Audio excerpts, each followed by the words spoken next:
Siapa di antara kalian yang masih gagal bayar di Indonana? Minjol dari tahun 2021, 22 sampai 23 masih gagal bayar di Indonana. Gimana sih kelanjutannya? Dan bagaimana sih resikonya kalau kalian gagal bayar di aplikasi Indonana di 2023 terbaru ini? Simak video ini sampai habis. Assalamualaikum warahmatullahi wabarakatuh. Balik lagi di channel Sekaligus Pinjol. Channel ini akan membahas masalah seputar aplikasi pinjaman online dan review aplikasi baik yang legal ataupun yang legal. Oke, langsung saja sikat tanpa basa-basi. Saya akan membahas masalah resiko gagal bayar di Indonana di 2023. Siapa yang masih gagal bayar? Pertanyaan paling mendasar, apakah Indonana ada di lapangan? Apakah masuk slik OJK? Apakah akan mendatangi kantor? Oke, saya akan bahas satu-satu.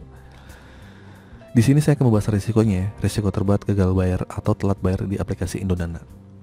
Karena masih banyak juga yang sering menanyakan tentang resiko gagal bayar di aplikasi Indonana. Lalu, apa aja sih resiko terberatnya ketika mengalami telat bayar di aplikasi Indonana? Nih, dengar baik-baik. Aplikasi Indonana ini adalah aplikasi pinjaman online legal ya, yang resmi terdaftar di OJK. Dan aplikasi ini dikembangkan oleh PT Arta Dana Teknologi. Kalian bisa baca ya. Dan untuk jumlah download dari aplikasi ini juga lumayan banyak, yang sudah mencapai 5 jutaan di download dan memiliki rating 4, sekian dari 1 juta ulasan. Dari 1 juta ulasan. Untuk Indonana tersendiri itu tersedia dari paylater dan juga pinjaman tunai. Nah, kalian tuh pinjam yang mana? Sama halnya seperti aplikasi Aku Laku dan Kredivo ya. Nah, bukan hanya pinjaman tunai saja, namun ada paylaternya juga nih. Nah, ini jadi pokok bahasan kita. Paylater itu akan masuk slik OJK. Oke. Untuk resiko ketika telat bayar atau gagal bayar di aplikasi Indonana, yang pertama tentu kita pasti akan dilakukan penagihan lewat media komunikasi seperti WhatsApp dan juga telepon. Nah, untuk penagihan lain dari aplikasi Indonana ini terbilang cukup rajin ya, dan terus menerus untuk menghubungi dengan nomor yang berbeda-beda setiap harinya. Pokoknya kalau kalian kuat-kuatin aja deh. Nah, terkadang bikin nasabah down karena ancaman-ancaman dari Indonana, dari IDC-nya Indonana yang menagih, dan juga tidak segan-segan untuk mereka menghubungi kontak-kontak lain yang ada di ponsel nasabah itu. Ibarat kata ini di luar kondar lah. Loh, kok keluar kondar? Iya, Anda juga yang seperti ini. Jadi nggak heran ya kalau misalnya dari aplikasi Indonana ini biasanya akan rajin mengirimi pesan melalui WA, menebar ancaman, menakut-nakuti nasabah yang telat bayar. Tapi kalian jangan panik, karena semua ini hanya ancaman. Tujuannya untuk menakut-nakuti kalian, yang nasabah bayar agar duit kalian yang sudah dipinjam itu balik, agar segera melunasi hutang-hutangnya. Namun untuk kalian nggak perlu khawatir, karena aplikasi Indonana ini sudah diawasi oleh OJK. Jadi denda keterlambatan dipastikan akan berhenti di 100%. Oke? Nah, dari total pokok pinjaman dan tidak akan terus membengkak seperti aplikasi pinjaman yang ilegal ya.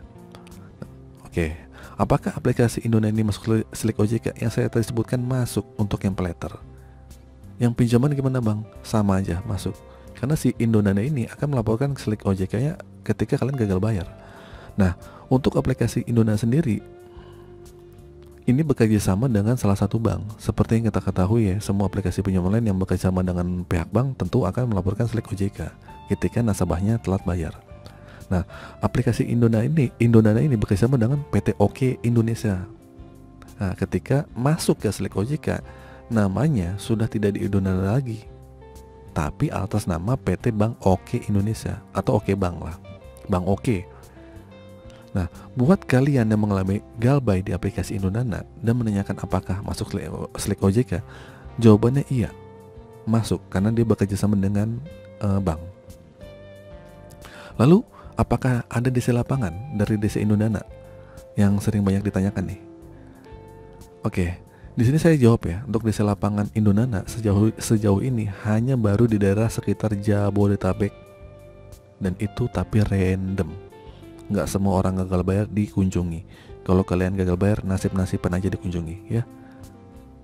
Jadi resiko terberatnya telat bayar di aplikasi Indonana selain didatangi DC lapangan, terus kedua masuk slik OJK. Oke? Untuk masalah ancaman-ancaman DC yang membawa debitur ke jalur hukum, itu udah basi lah ya. mereka akan mengirim surat somasi lewat email. Itu juga udah bahas, itu udah biasa gitu kan, untuk menakut-nakuti kalian. Jadi kesimpulannya, untuk kalian yang gagal bayar Indonana di tahun 2023 ini masih tetap sama ya. Kalian masih tetap dilaporkan Slick OJK kalau kalian telat gagal bayar, dan kalian akan didatangi DC. Tapi ini random, nggak semuanya didatangi DC.